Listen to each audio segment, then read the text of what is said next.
Warning, the following video contains strong language which may be offensive to some viewers and or inappropriate for children. The content within this video is intended for mature audiences only. This is what we want. This one.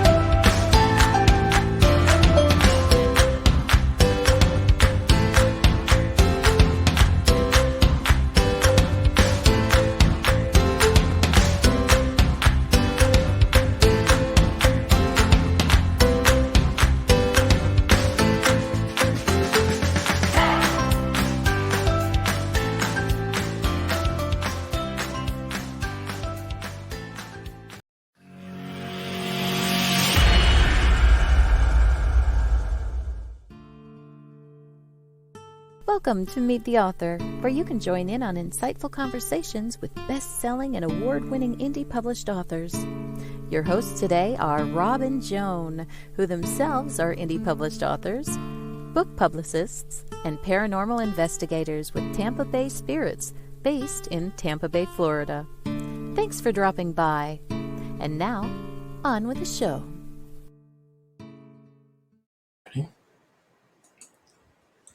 Hi, everybody. Hi, everybody. Welcome back. If this is more than the first time that you've been in to see us, and if you're a first-time viewer, welcome. We love comments. We love for all of our viewers to say hello and interact with our guests. Hey, you want to put that up? Hi, Dom. We're glad that you're here. Good to see you. Trish says howdy, and Barbara says hello. Glad you're with us, people. Go ahead and just comment. We love to hear what you have to say. We've got some interesting people for you. First up is George Dismukes. He's had a very interesting life. And second up is Joylene Nowell Butler, and she is also a very interesting lady. Oh, hello, Paul. Glad to see you. We're really glad to see you. Let us go ahead. Now, George has had a few technical difficulties, so this may be a bumpy entry, but let's give it a try. We haven't had a chance to say hi to him yet tonight. So here we go. Come on in, George. Hey. Hi, George. George, you're on. Can you hear us? I can't hear anything. Oh, can you hear me? We can hear you just fine. Yeah. I don't hear a thing. Oh, no. Check your mute button on your computer there. I know I got to be doing something wrong. Okay. But I'm computer brain dead, so I don't know what it is. Well, while George is figuring this out, Paul, Trish says she received your book. So that's awesome. How about you, Dom? Didn't you get one of Paul's books too?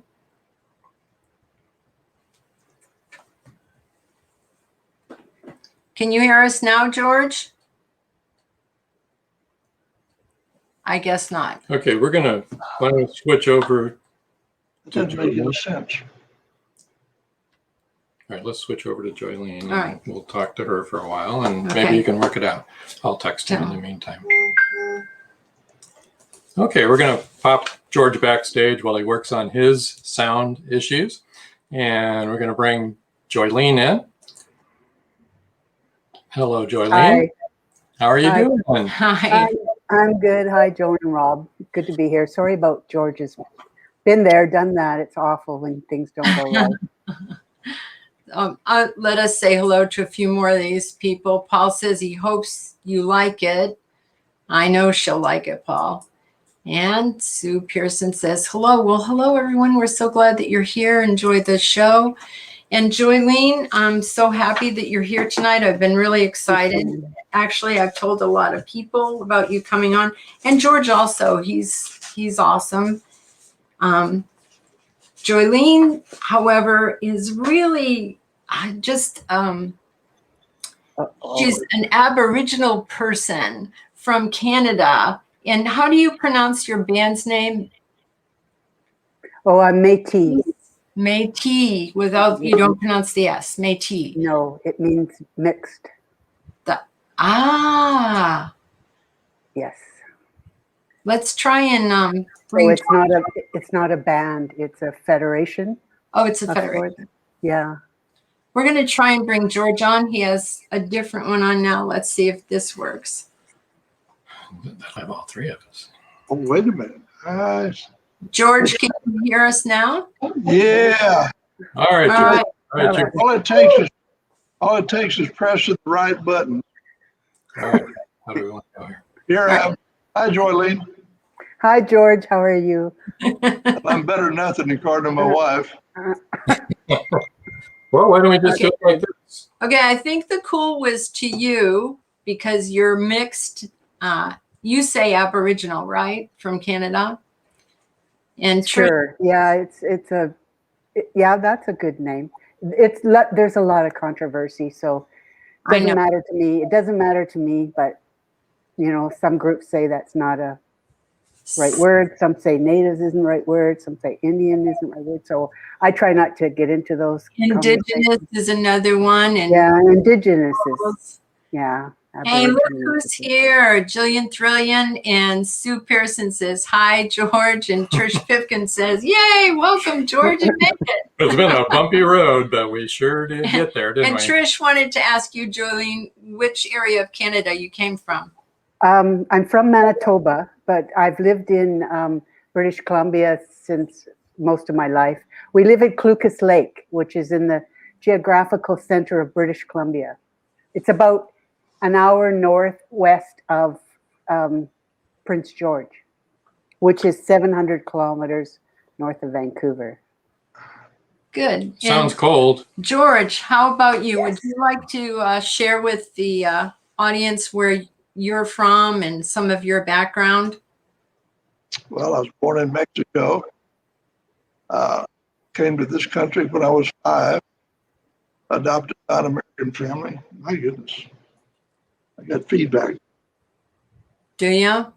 And basically been in the United States off and on ever since. Lived in Honduras. Yeah, you do have feedback. I can hear it. I did.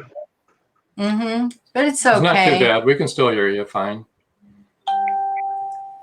I bet you that hit. Nope. Yeah, that's better. It's better, I think. It is better. Okay. All right. Okay. So you've had an exciting life. You were a bullfighter for a while, correct? From the time I was 14 years old for 8 years. Wow. That's pretty young to start doing that. Well, I ran away from home when I was 12. Ah, okay. That's And sad. I went to work on a ranch in Mexico where they raised fighting bulls. And it just sort of was a natural progression to become a bullfighter because all of the bullfighters came out to the ranch to have what they call tientas, which are tests of the female calves. They started showing me how to handle the cape, and I was tall, even for my age, and enjoyed it. Did you know Manolo Martinez? Yes. Good friend of mine. I knew His him. family produced tequila. I know. I knew him. I Small knew him world, from right? when he used to fight in the bull ring in Guadalajara. Yeah, he was a good guy. The new one there in the 60s, late 60s. I was living there then. Yeah, he was a little bit moody, but he was a good guy. Yeah. Yeah, he was. Well, he was a bullfighter. Yeah, I think it was sort of endemic among bullfighters to be a little bit moody. Yeah. So then, what got you into the movie business? You've got a new thing coming up. So how did you get into the movie business to begin with? I went to Africa in 1960 and worked as a consultant on the movie Atari. And in those days, I was full of vinegar, leaving out one word. You can, we have a warning on it. You can say piss and vinegar if you want to. Okay. No, we put that warning out there. So I looked at the script and I realized that the problem wasn't the rhino, the problem was the script. So I went up to John Wayne and I said, you know, unless you can teach that rhino how to read, we're going to have to rewrite something. And he said, well, since you're so smart, won't you just go rewrite it? And I did. That's awesome. And he liked it. He liked it. And I wound up writing 3 different scenes in the movie. Atari. And I fell in love with Elsa Martinelli, and I don't think she realized I was in Africa. Wow. That's Nor amazing. did she care. Okay, so now you're on a new project. Yeah, we're putting together a TV series called Siren Song. It's also a novel, which will be out in July. And putting together the TV series is involving a whole lot of work. But we're hoping to start shooting in late spring, early summer. And then we want to release by late summer. You're already a series. We're shooting 7 segments to begin with. That's something, huh? You're already auditioning and filling parts, aren't you? Yes, I am. And we have been very fortunate. We have found our siren. This is a story about the last siren on Earth. And she becomes paranoid about her existence and decides that what she needs to do is kill a bunch of people on a yacht and create a stigma about the, yes, that's her. That's Jenny Metter. Very sweet woman. And the funny part of it is that she is a real estate broker and a licensed attorney. Now on her website today, she put real estate broker by day, murderous siren by night. But yeah, and we've got 3 or 4 of the other characters cast so far. We're having another audition on April the 10th. Now, did you happen to hire that young boy that we met? The young boy that you met. Yeah, the 12-year-old. Well, that's still up for grabs. Okay. He's got a lot of development to do. He has potential, but we'll see. He's definitely in the running. He was a very nice young man. Good kid. His name is Case. His name is Case. Yes, he did. He told what the show is about. So that's all set there. Yep. Okay. Cool. And he's a siren killer. So I know. it's a very important role. There you go. He was a very sweet little boy to be a siren killer. He was, right? Well, he is being directed by his great-great-grandfather, the ghost of his great-great-grandfather. Oh, Awesome. I have to watch this show. That's awesome. I'm excited. Thank you. We are too. This is my kind of It's a show. good script. The only thing you need now to make my life perfect is to have Sasquatch and a UFO and an alien in it. And then I'll be happy. They might show up during filming. You never know. The problem is, I don't know if Sasquatch can swim. That's true. Oh, yeah.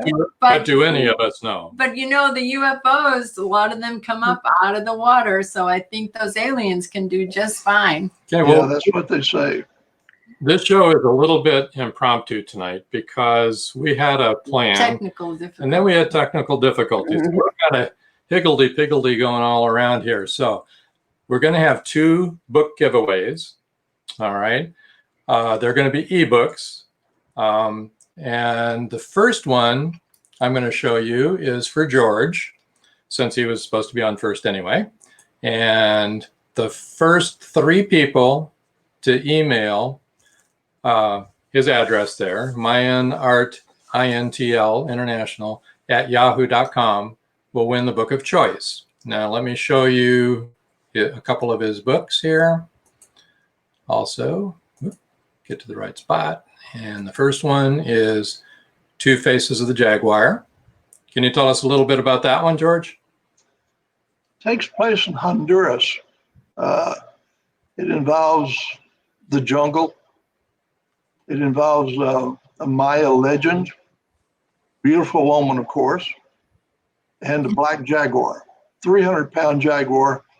And she's sort of the alter ego of Brandon Shaw. Although it's adventure, it's also a love story. And we have found that women really love it because they're discovering as they read it that it has a female protagonist. A woman is the hero. What she does, I'm not going to give away the story, but what she does is rescue a man from his own foolishness. That's all I'll say about that. Right, Joylene? I've been told it happens in real life. I don't know. That's reality. Come on. Well, George, thanks for joining us tonight. Yeah, maybe sleeping on the deck. I don't know. Okay, and then you got a follow-up to that, don't you? This is actually a trilogy. Okay. And the sequel is already out. It's called The Lost City. That's where they return to the, it's called The Lost City of the Monkey God. That's the actual name of it. And it's a archaeological site that actually exists in the extreme eastern part of Honduras. And they have to go there to find out what this Maya spirit is so pissed off about and get him to calm down a little bit and leave him alone. Yeah, and you did want us to mention that if people haven't read the first book, The Two Faces of the Jaguar, they should probably request that. Yes, because you've got to read them in sequence. Now, the third one will be out in May. Yep. According to my wonderful publisher. Yeah. I'd like to acknowledge right now Nancy Schumacher. Nancy, bless your heart, I love you. Yeah, she's already. Thanks for popping in. And the third book is called The Jaguar's Quest. And believe me when I tell you, it puts such a spin on the three stories that it completely blindsides you. People love it. Oh, listen, Robert White is one of our viewers from Australia. And he says, another reason to stay out of the That's probably true. Give you and good morning. Yeah, good morning. God bless you watching us from Australia at this hour. Yeah. Okay, Nancy's answering your question, Barb. We are publishing the book Siren Song in the summer. It's about the last sea siren on Earth. Yeah. Yep. And we showed a picture of her. Oh, so, all right. Now, Trish Pipkins has this to say. She says she knows Sasquatch can and do swim. Actually, you know what? I've heard about that too from Canadian Sasquatch. And Robert White says they make like a wet dog, but they can swim. Mm-hmm. Oh my goodness. Yes. All right. This is awesome. So if all you have to do, let's put that up again, how to get his book, ebook giveaway. The first 3 people to email Mayan Art International. International. That's what it's short for. I gotcha. At yahoo.com will win the voice book of choice. This is for people who are listening who don't have a vodcast, but just have a podcast. And so we want to make sure that they hear everything that's on the banners so that they can reach it. Yeah, because if you're listening to it shortly after, okay, well, then you can still try to win a book. I mean, and Robert, you can send for it because it's an ebook. Yeah, there you go. Even in Australia, they have ebooks. The email is already sent, and let's see. An email is sent. Good luck to everyone. Hello, Genevieve. I'm so glad to see you. Join the fun. We've had our first technical difficulties. Yeah, dropping back 20 and picking it. Okay, all right. so the rest of you get on the stick and Send in your emails. That's for George's and ebook George giveaway. has even said if more than 3 of you email in, he'll send more than 3. He's a real generous guy. Yeah. So 400, I think, is the limit, right, George? Yeah, 400 is the limit. No, But the one request that I have is that anybody that reads it, please give me a review. I'm not going to presume to tell you what to say. I want you to speak from the heart. Just give me a review. Good reviews are appreciated, though. Of course. Of course. This is another. Yeah, Robert said skunk. They come out smelling like skunk, not kunk, which we figured that out. And Trish, they're called skunk ape in Florida for a reason. That is true. They do. They stink. So. Okay. So now we know about all that. Let's see here. Anybody have any questions for George at this point? Okay. Trish says you know what? I've read her reviews. She is a great reviewer. She is a good reviewer. She should be a writer. I'm just putting that out there in the universe, but that's her thing. But I think she should be a writer.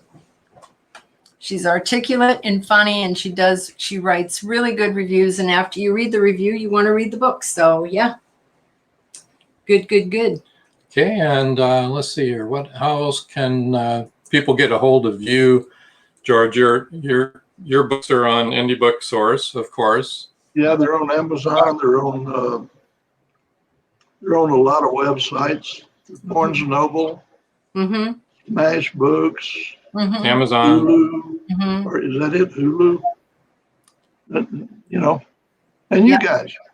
Yeah, and us, Indie Book Source. IndieBookSource.com.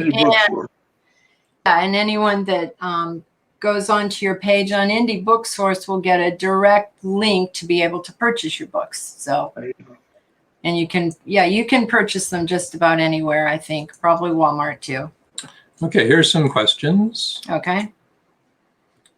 George, what made you decide to write about sirens? Tricia asks. Oh my gosh. When my youngest son turned 12 years old, he was studying to be a scuba diver and graduated. He was good.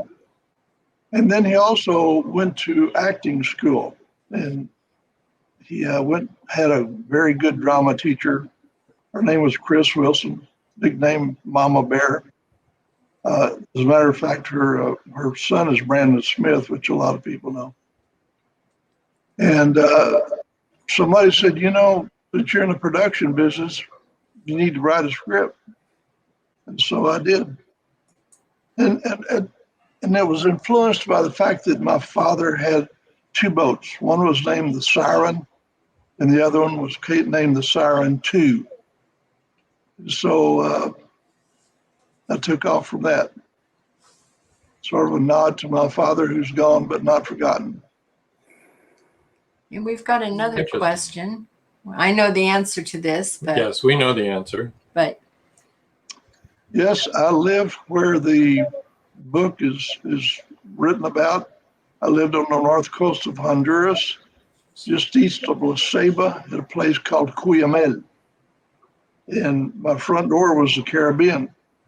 Wow. And I loved it. That's nice. I would like it too. But you got wet every time you opened the door. You got wet every time I opened the door. We're actually 40 feet from the beach. Wow. That is awesome. That must have been beautiful. Had to duck and dodge the coconuts falling out of the trees. Monkeys are probably throwing them at you. So, Sue. What was another question? Yeah. What has been your most difficult book to write and why? Wow. While you're thinking about that, I just wanted to say hi, Damon. Thanks for joining us tonight. Good to see you here. But, you know, I got to be honest with you. None of them have been that difficult because I write from the heart. And they've just sort of flowed out. I mean, the difficult part of writing has been the mechanics of writing, but the stories haven't been difficult. sometimes passages within the story made me cry. Oh, yeah. But that's sort of cathartic. I get that. It is cathartic. Writing Mhm. is cathartic. And you've had such an interesting life. I mean, you've lived in Honduras. You've lived in, did you live in Peru? I'm trying to remember all the places Yeah, you lived in Peru for a while. Yep. And Iquitos. Mexico, in Iquitos, Peru. And you worked with John Wayne. I think we have a picture of you with John Wayne, actually. And on Hatari, you lived in Africa. You exported in. There you are. There's the Duke and George. I didn't actually live in Africa. I was just there long enough for the shoot. Right. Yeah. Oh my goodness, where'd you get that picture? That's from your production company, right? When you were doing. Yeah. Yeah. That was a long time ago when I had hair. See, George, we know. We've know been all. watching you. So you see, George has had a very exciting life. Oh, I think we have, okay. Oh, yes. Great answer. Oh, thank you. Yeah. And then Sue said, so cool. All the places that you live. They are so cool. Oh yeah. When he was still alive. Yep. Hopefully. I know. He's a good man. You, Barb? Little known fact about him. He loved kids, but he hated horses. No. Wow. He said that the horse is the most contrary animal that God ever invented. That is crazy. I beg to differ with him. I'm sorry. I had horses. My horse was amazing. That is too funny. I mean, when you consider how much time in his career that he spent on top of a horse, that's Probably hilarious. the reason why he just got saddle sore. But he was a good man. Well, they do, they do. Okay, I'm kind of backtracking what I just said because they do bite. If you don't know how to approach a horse or to act around them, they will chomp your arm. Yeah. Quite easily. Okay, well, it's about time to Look at this. take a break. So Trish did know that he hated horses. Well, just before we have to go to, Barb says his home is still there on the Newport Bay. Well, yes, Barb, we didn't think that they tore it down when he died. Chanel says. What? Chanel has a comment. Did you already put it up? What? Yes, like the one that threw me in Mexico. Yeah. She's talking about the horse. That is true. I was okay. Oh, Chanel says John Wayne was my father's favorite. I know, Chanel. He really was wonderful. Was he a nice man too? Yes, he was. That's he was true. a good man. He seemed to be. Yeah. That's the way he came across. Yeah. Okay. He was genuine and he never knew a stranger. I've seen him be surrounded by movie stars and somebody would come up and want to take their picture with him, a tourist, and he would say, yeah, sure. He'd break away from anything he was doing and accommodate them. That's nice. Well, the horse throwing story was when I lived in Mexico. My horse used to be a racehorse. And I stabled him where there were a bunch of caballeros that would take care of the horses and stuff. And my friends and I would go out and we would play cowboys and Indians. Excuse me, Joylene. And we would race our horses all over these fields and hills and stuff like that outside of Guadalajara. And we were coming back one time and my horse, all of a sudden his brain went into, I'm in a race again. So he took off to beat everybody and I'm trying to pull him back. He galloped like a dream. I've got to tell you that. He was one of those horses where all four hoofs came together. So you were flying. So we're flying down the road, right? And everybody's eating our dust. and we get to the stables, and when we got to the stables, he just stopped. And so I went over his head, and all the caballeros were sitting on the fence, right, waiting for us to come back. And they were just all sitting there watching this stupid gringa come flying back in, right? And I flew over his head and landed holding his reins, standing. They all jumped down from the fence and were going, brava, brava. And asked me if I could mount the same way. I said, no, I can't mount the same way. Let me take a run at it. Stupid horse threw me off. No, he wasn't a stupid. Yeah. I already put that up. Okay. So Robert had I something already to put say. that up too. Yeah. Okay. So we need to take a break. Oh, gosh. Yes, we do. And so you two guys sit back and relax for a minute. When we come back, we'll start talking with Joylene a little bit more and answer any more questions that people might have. Yeah. Be thinking, people, because Joylene's coming on and she's really interesting too. We have two great people on tonight. We're so blessed. So see you in a few minutes. Yeah. Here we go.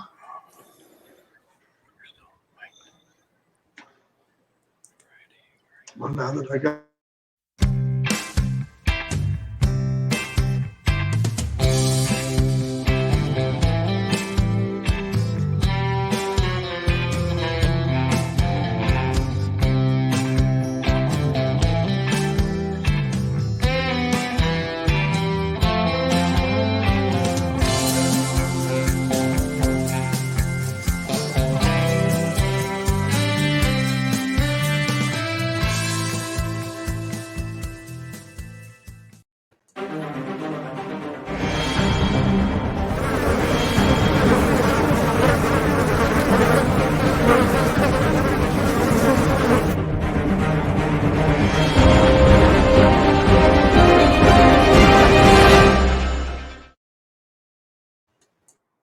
Paratalk Radio is a member of radio.com. Download the app, search Paratalk Radio. One word. That's it. Pretty easy peasy. Radio.com.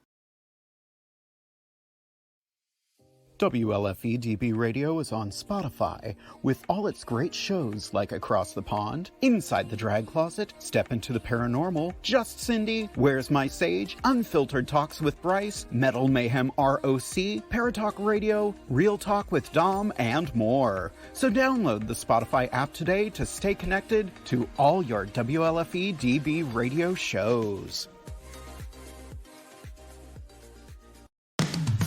You've been listening to WLFE-DB.com, where our shows are your shows. Hey guys and dolls, this is Casey DeVille, the better half of DeVille Inc., Baltimore, Maryland. If you're ever in Baltimore, stop in and see me and Tony. Invisible Bree, 5920 Eastern Avenue, Baltimore, Maryland, 21224. Give us a call if you're in the area, 410-400-9641, or look us up on the web at DeVilleInc.com. DeVille Inc., where we specialize in you.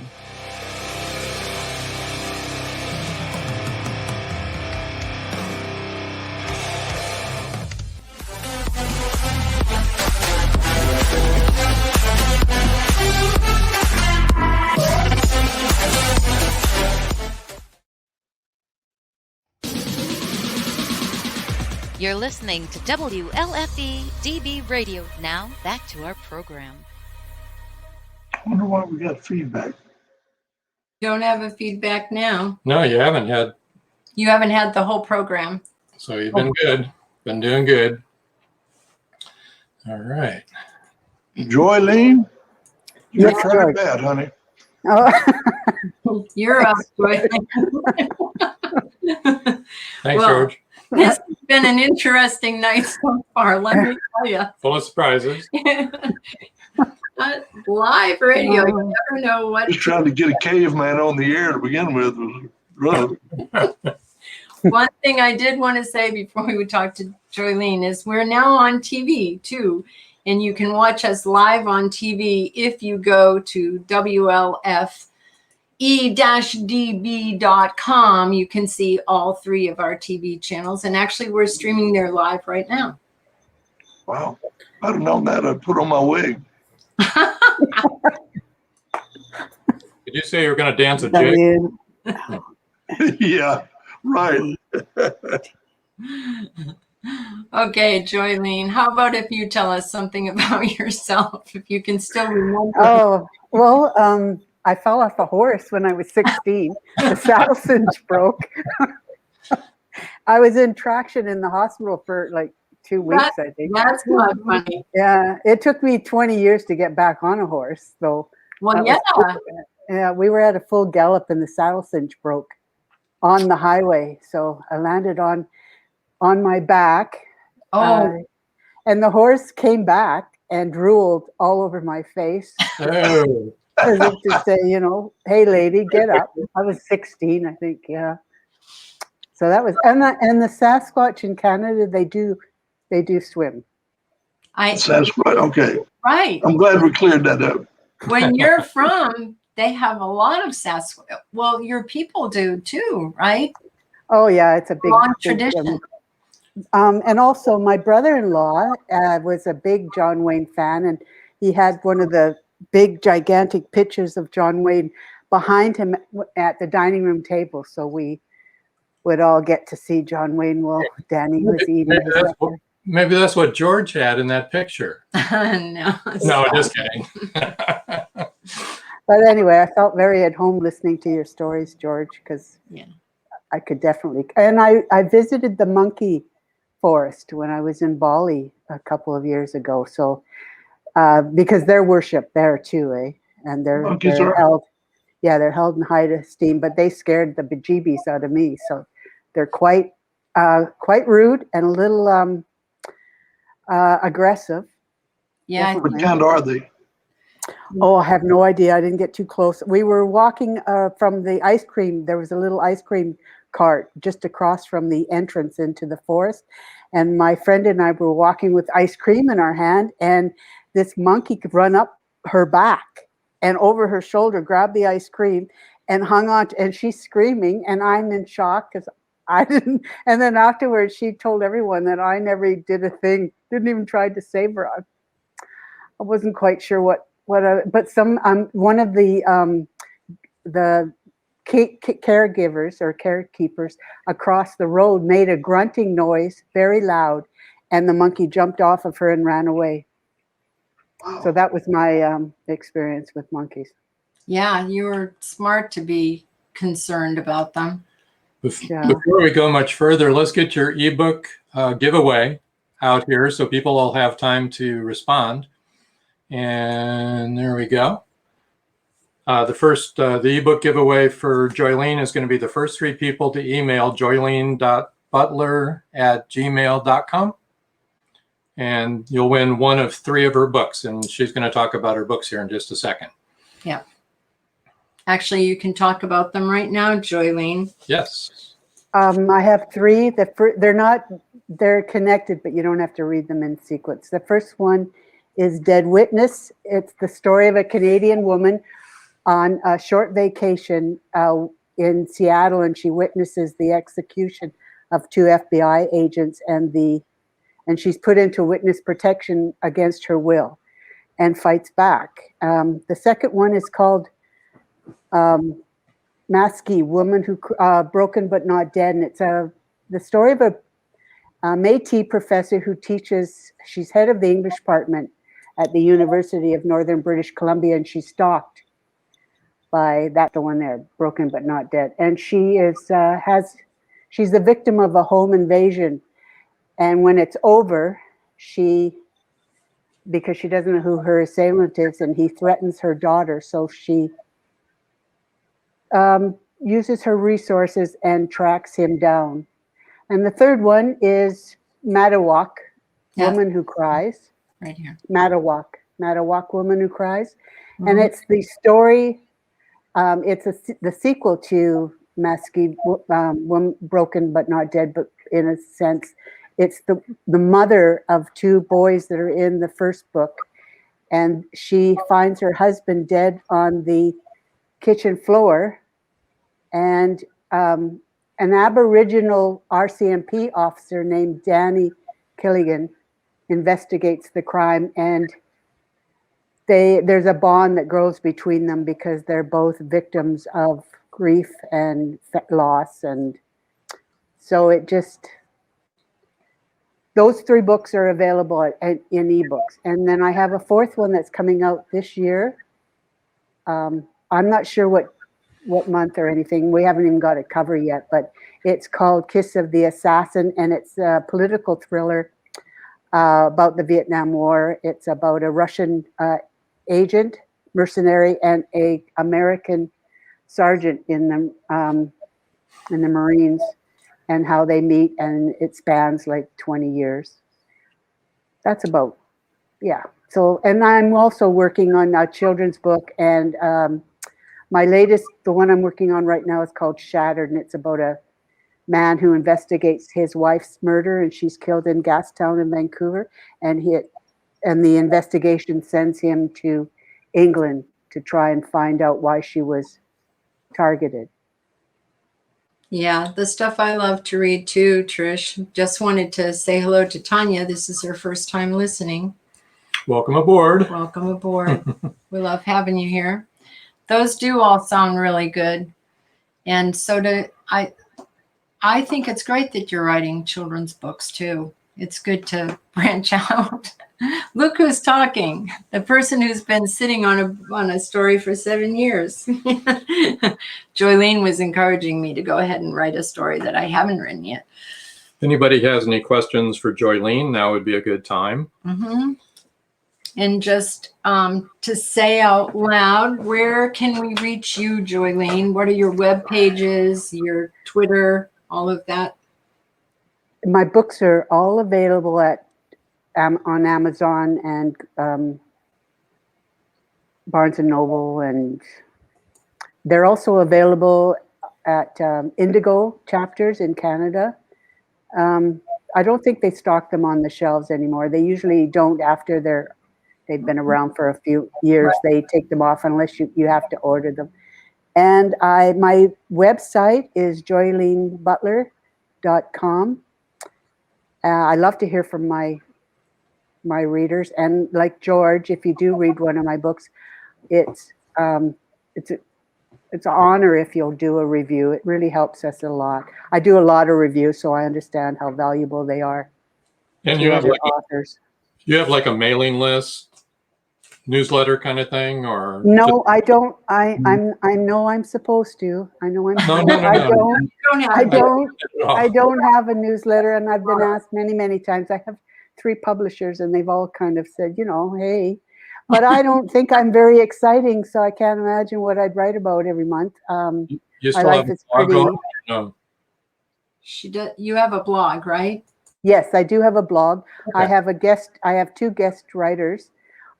Phyllis Miller is on the 10th of every month, and Hank Kiesenl Quezon is on the 20th. And then I write a post on the first Wednesday of every month. I belong to the Insecure Writer Support Group. It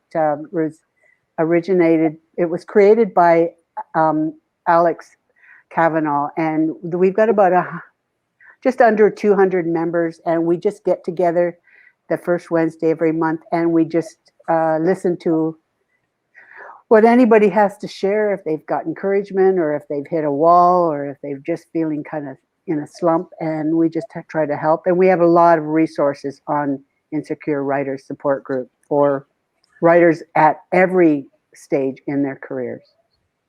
Okay, Trish wants to know, have you ever been to England? Yes, I have. My son, our youngest, was stationed there for a year. I probably would never been able to go, but I went over to see him, and he was about, maybe 2 kilometers from the Rocks. So that was huge. And I did get to, that was funny because I went into London to go to Scotland Yard thinking they'd let me in and I could get an idea of what the entrance of the police station looked like. And the 2 sergeants on the outside, my son was with me, and He was a warrant. He just retired. He was a warrant officer in the army, but they wouldn't let me in. And I said, I'm just a little grandma from Canada. I can't why wouldn't you? And they said, no, sorry, you have to. So if you ever want to go to England, you want to go to Scotland Yard, you've got to give them a week's notice so they can investigate who you are and what you plan on doing with. Yeah, I said, and I said, I handed him my camera and said, well, would you at least go in and take a picture? No. Probably because of all the troubles, from Ireland and stuff. Don Hayes has a question. Don says, do you find it difficult to come up with ideas for your books? They are so interesting. Oh, that's my cousin from Manitoba. Hi, Dawn. Hi, Dawn. Yeah, what a sweetheart. Welcome. Yeah. The ideas aren't hard. I usually come up with them. Either I have the dream or I have a question. Dead Witness, for instance, my brother was visiting and he was an investigator and he was on the phone to his company. And I thought, I wonder if anything ever happened to me, if I suddenly just vanished, if he would have the resources to find me. And that's where the idea for Dead Witness came into being. And I had a critique done of my first book when I was writing Woman, Broken But Not Dead. And she was quite critical of why I painted the kitchen blue, why I had the kitchen blue. And she was like, it really got in her craw for some reason. She was just totally upset. I guess she didn't like blue. But anyway, that started the idea for Matawak because, for Maskey, because in that book, Brendel is just turning 50. And she isn't blonde, she doesn't have blue eyes, and her skin is dark, and she feels like a throwaway. She's divorced. And for some reason, I thought, life does not end when you turn 50 and you're not, it's not the end of your life. And there is more to come. That's true. I just put that one up. Okay, there's a question. Have you always liked to write? But I wanted to. Tanya and Lynn know we'll get to your questions next. And also, we've got a few more things that are being asked. Go ahead. I started writing when I was 8. My mother gave me a journal, a diary, and I used to sit under the light of the moon when I was supposed to be sleeping and write. And as I grew older, like 8, 9, 10, 11, 12, I found true happiness when I was writing. I was in the zone. I've been writing since I was 8. I started my first book when my dad passed away.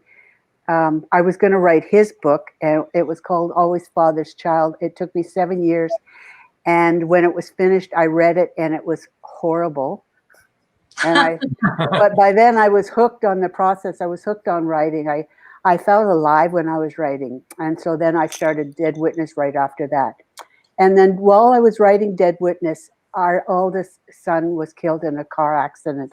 And I put the book aside and I felt ashamed for writing. For some reason, I thought if I could give up writing, I could get him back, I'd give up anything.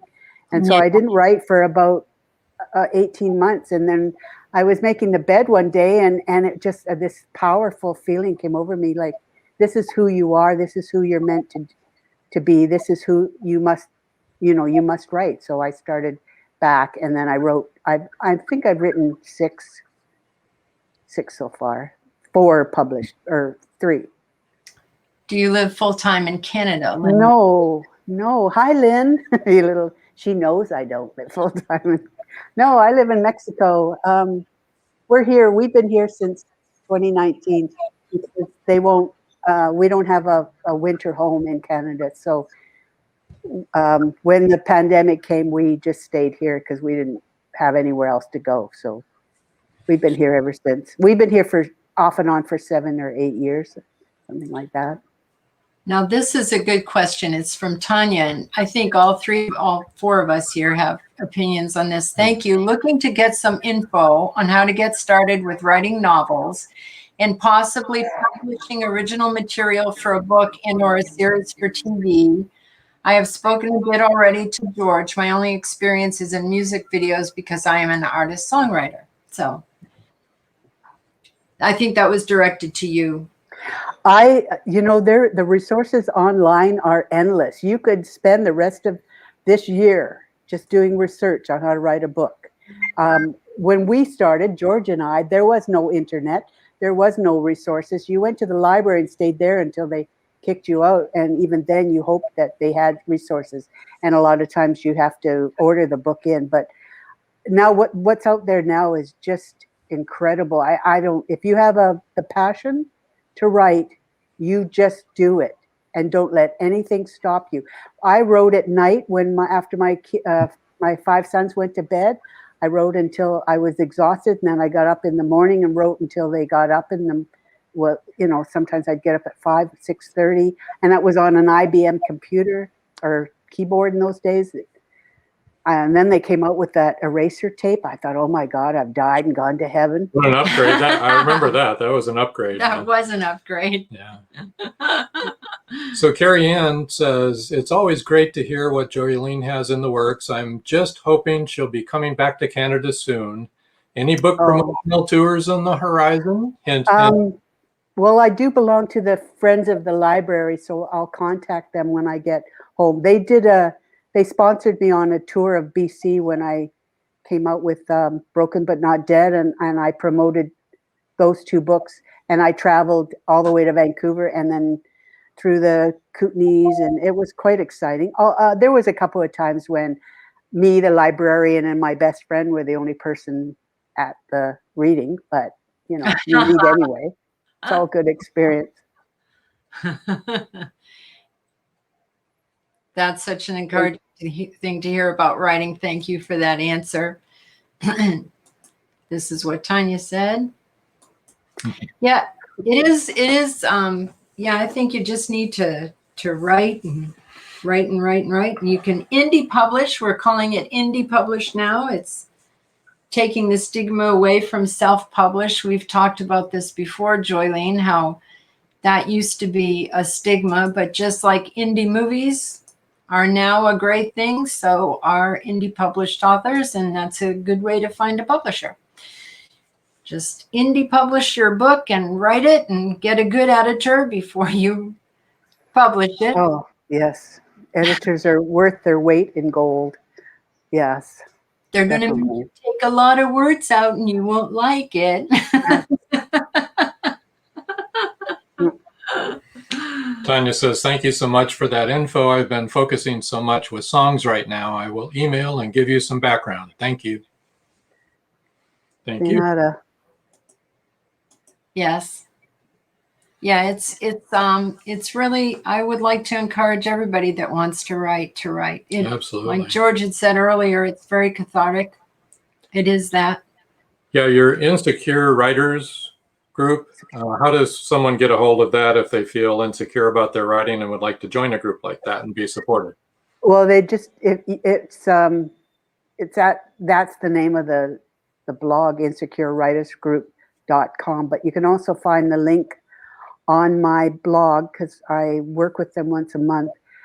Incredible bunch of excellent writers on that group there. And it doesn't seem to matter how successful or how many books they write. There is so much insecurity in this profession. I agree. And I think it comes hand in hand with the sensitivity to be able to pull all that stuff out of your heart. You can't help but be insecure that people are going to step on you, stomp on you, but you just got to do it because that's who you are. And I started late. I was 30 before I started writing novels. So, and at that time I was old because there was, younger people than I was at the time. Now I'm a senior in both professions. Yeah. I've been around the bend a few times, but it wouldn't change it though. My question for both George and Joylene is, do you have a bucket list? Oh God, yes. Mine is to have, what George has got. If they turned one of my books into a movie, right? Yeah, I would just be What thrilled. we're all aiming for, right? I would be thrilled. My son's uncle worked on the television series Blackstone, and I sent him my book, Broken. And I told him, okay, like this is what you do, Uncle Steve, is you leave the book on a table somewhere, and then you go to the other side of the set and you yell, "Where's my book? Broken but not dead." So the producers and the screenwriters and the writers and the tech people and the they'll all get so sick of hearing this book. They'll pretty pick. He didn't do it, but I think that would be my bucket list right at the top. Yeah, it's everybody's, and we were so excited for George when this happened. Still are, and it sounds great, George. We can't wait to see it. Thank you. Hoping Netflix picks it up. Yeah, I'm thrilled for you, George. I think that's so exciting. I don't think there's anything more exciting than that, and especially when you go to and see the premiere and you sit in the audience and you think, if it wasn't for my words, they wouldn't all be there. There you go. That's pretty darn cool. We're going to be shooting 7 in the beginning, and we'll market them, and we're hoping they'll go ahead and pick it up for a second and a third season, and want at least 20 segments per season. Now, there's one more thing. Yes. I want to use Siren Song as a stepping stone for Two Faces of the Jaguar. But that one's going to require a lot of special effects, because we got a 300-pound black jaguar in there that don't read the script. Well, it didn't stop you with the rhinoceroses, did it? Yeah. So do you have anything else on your bucket list, George? I'm sorry? Do you have anything else on your bucket list? No, I just want to write and be published, and whenever I die at 105 or 110, I want to leave my wife in good financial condition. There you go. There you go. Hear that? Yeah. 110. Yeah, well, I would think that not kicking the bucket is on my bucket list. There we go. That's on my bucket list too. Well played. And darn it, I'm not going to let this stupid COVID get me either. So I've already got my shots. Joylene and George, do you guys have any questions for each other? Well, I'd like to know more about the process, George. I'd like to. Are you keeping a blog of what's going on? Like, are you chronicling this event, all this excitement in your life? Yes, I am. I've already discussed this with Nancy, and I'm writing a book about the production itself. Oh, that would be awesome. Yeah, so far I've just been making 100 notes. But yeah. But I would hope, to be honest with you, that by the time we get this done and the book gets published, it'll be a help to somebody else who wants to do the same thing. Yeah. Here's a question for you, George. Who do you hire for your song credits for the episodes, or do you accept targeted songs produced for your pieces? But before you answer here, I would say, Damon, finish your story and publish it. Anyway, here's Tanya's question. There's a regular company that writes movie music. However, with that said, we are also buying a piece of music from Universal that was used in the old movie called Star Trek, the motion picture. The piece of music is a very long piece of music, lasts about 6 minutes. It's called The Cloud, and it is absolutely perfect for some of our underwater scenes. Oh my gosh. Half of this thing is going to be underwater. Very cool. That's fabulous. Star Trek. If you want to get the willies, go listen to The Cloud. Yeah. Okay, I'll write that down. That is really awesome. That is. I don't know if you saw this, but Robert said exchange the bucket for a barrel. Exchange the bucket for a People barrel. are really funny. What's in the barrel, I wonder? And I do think, I would like to encourage Damon to finish writing your story and go ahead and indie publish it after you get an editor who's going to tell you it's too wordy and you're using too many And they're going to adverbs. shorten it by 3 or 4 chapters. I'm not kidding. Am I kidding? Mhm.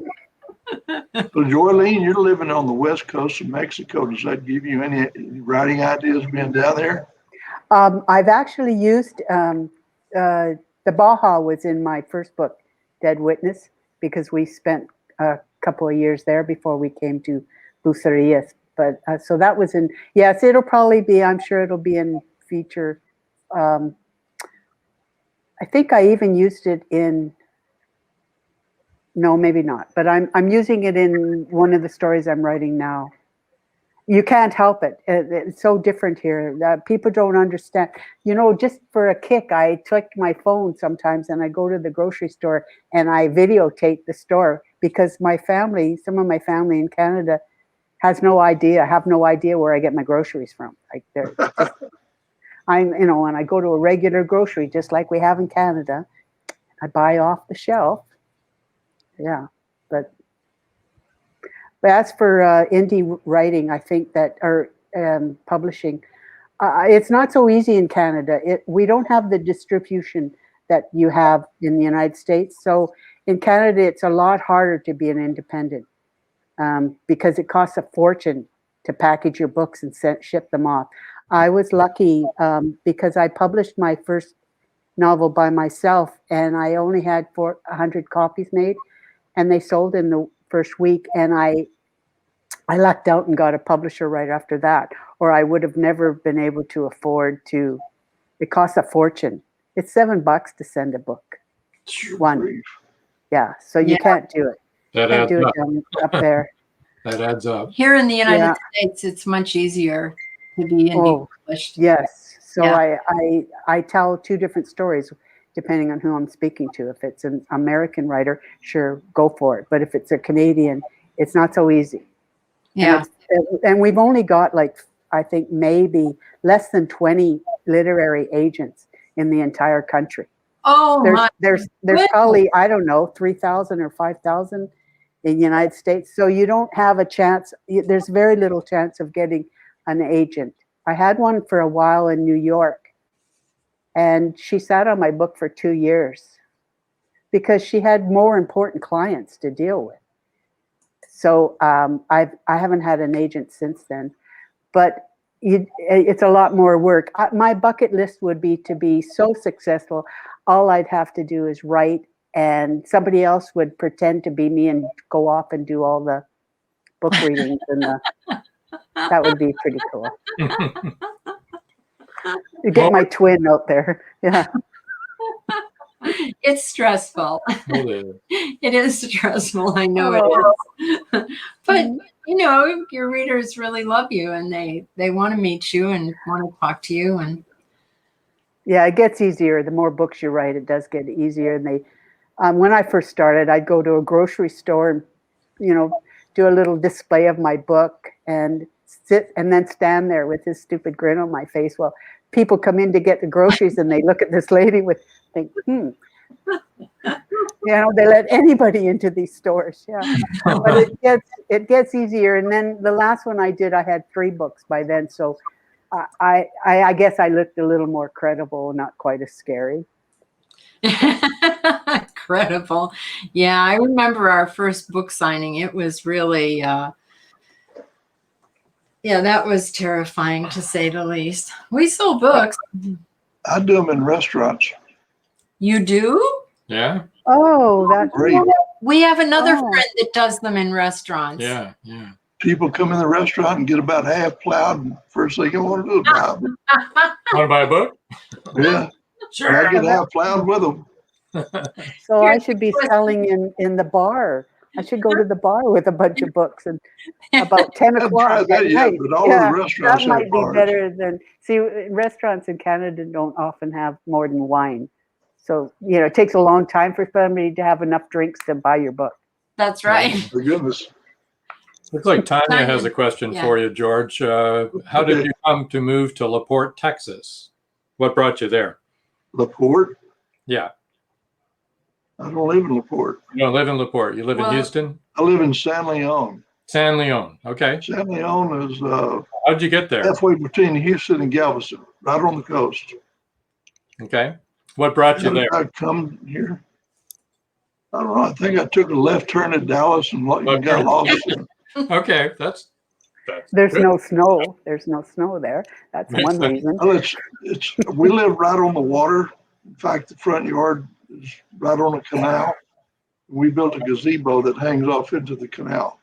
Cool. So we like it here because of the proximity to the water. Well, that's cool. That's cool. Yeah. I'm So, a Cancer, so got to have water. yep. I'm a Pisces. Oh, okay. We live in the water. Okay, and here you go. Oh, okay. She changed the question for you. He told you he took a left at Dallas. Left at Dallas. How did you get to San Leon? Took a wrong turn to Dallas. That was I it. don't know. Who knows? Everybody's got to be somewhere. There you go. Yeah. There you go. Well, And like Joylene said, no snow. That's a biggie. 6 But I'll minutes. tell you one thing. This is a small town. It's kind of the Mayberry of the East Coast here. There's some really, really neat people around here, and we just love it. Everybody's laid back. Everybody knows most of the people in town, so. Tanya says she's familiar with San Leon. You guys got hammered on Ike, I assume. I Hurricane. did. Yeah. We did. We took a hickey. Well, about 7 minutes ago, we were supposed to be somewhere Off air. off the air. So we stretched But it a we little can- bit, but that's okay. That's all right. We Yeah. can keep talking if you Yeah. want to, For guys. a few more minutes, because- we can talk. We do want to tell you about next week's show. Next week, we're going to have author Cindy Wolf, who's a multi-award-winning historical romance author. Yep. She's written 50-some books in several different series of historical romances, and she'll be doing I believe she's going to do a book giveaway as well. Yep. And we're going to have USA best-selling author Linda Watkins on. Do you know Linda? She writes Gothic horror. We know Linda. Yeah. Yeah, so, we've been to visit her, Lucky Duck. She lives in Arizona and Sedona. Yeah, we met up with her in Sedona. So Just so beautiful. yeah, so it's going to be an exciting show next week, and hopefully everybody can make it. Same time, same place, same station. And Robert, you shouldn't be drinking anything at 10 a.m. in Queensland. Except orange juice. Coffee. Oh my goodness. None of that Romulan ale. Yeah. Well, you mentioned Star Trek, and so now every Trekkie has been on here talking back and forth to each other about all the inside Trekkie They're all things. excited about it. Yes, they are. Open a can of worms, didn't I? You did. That's because I said he shouldn't be drinking anything at 10 a.m. Same batch station. That's right, Robert. Yes, it is. And I did want to tell you, everybody that's listening, I wanted to tell you about some of the great shows we have on this station, WLFE-DB.com, or our YouTube station, same name. Just Cindy's on Thursday at 8 p.m. She's a psychic. And Everything But Nothing is T-Roy at 10 on the same day. On Friday, there's Card Pulls and Coffee with Lindsay at 7. And then there's the Skeptical Help Bar with Kenny Biddle. And he's a skeptic to all the rest of us that are crazy paranormal people. We doubt that. He is.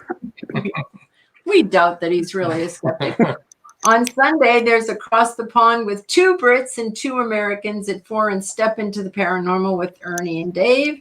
Monday is Paratalk Radio with Ted and Cindy at 8. And if you missed it this past Monday, you have to listen to it. It's amazing. And they actually had 2 authors on there, which we're going to have on here sometime in July. Hopefully in July, yeah. They worked for MUFON, and they've written a book about alien abduction, the control factor, and stuff that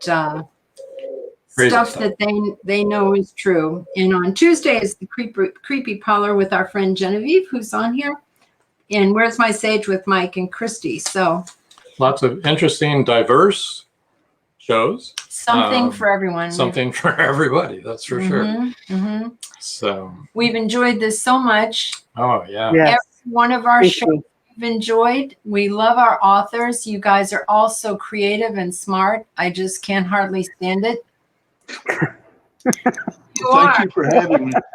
Oh, I've had fun. It was. We had fun too. You had fun too, Joylene? Oh, yeah. It was a bumpy entry, but we recovered, didn't we? It was a little bumpy. Right? Bumps are good. Yeah, bumps are good. And it was the first time, so I'm glad we got that over with. We don't have to have any more technical difficulties. I hope you're listening. Yeah. Good luck, George. The radio with all the excitement. Good luck to you too. Yeah, just keep us posted. Honestly, George, we're just so excited for you. And so, you know what? It's encouraging for the rest of us, right, Joylene? Yes. Like there's an agent who's pitching our series to the CBC, the Canadian Broadcast Company. Actually, CBC. Yep, CBC. Yeah. Well, by the way, we do have one A-lister that's in our TV series. He's playing the boat captain, and that's Barry Corbett. Yeah, he's a good actor. He's a good actor, and he's a good guy. He was in LA Law, right? Or no, not LA Law. But he was in. He played a lawyer. Cowboy, played the part of Uncle Bob. Yeah. He was in War Games, played the part of General Behringer. But he was also a lawyer on a series for quite a while. That was when veterinarian on the ranch. His mother was a soap opera queen of the soap opera. That's right. Yeah, my mother loved her. He was just on 911 Lone Star, which is a TV series. Yes. And there he is. That's him. I love him. Just got a card from him. He's been around for a while. Yeah, I just watched him on an episode. He was on a couple of episodes of 911 Lone Star. I wonder if he wrote a book. We could have him on the show. Oh, yeah. Ask him, George. Ask him if he wrote a book, George. I'll ask him. I talk to him at least 2 or 3 times a week, just by text, mostly with his wife. His wife's name is Jo. She keeps the communication lines open. Yeah, well, if he's written a book, tell him we've got a podcast. He should. We'll reserve a spot for him. It's good to hang out with creative people, so it kind of rubs off on you and inspires you. Oh my gosh. I can't tell you, doing this podcast has been so much fun. I mean, seriously, we've enjoyed every single author we've had on. Everyone has had neat things to say and encouraging things to say. And also, I think for me, it's been really good to hear different perspectives of how people approach things. It makes you grow, you know? Yeah, it broadens your horizons. Yes. Yeah. Well, all right. So this has been wonderful. It has been. We're going to, Joylene and George, we're going to put you guys backstage. We're all going to go backstage. If you want to hang around and chat for a few minutes afterwards, just hang in there, or you can hang up and leave if you want. You've got other things to do. And then we're going to say goodnight. So we're going to pop you backstage now.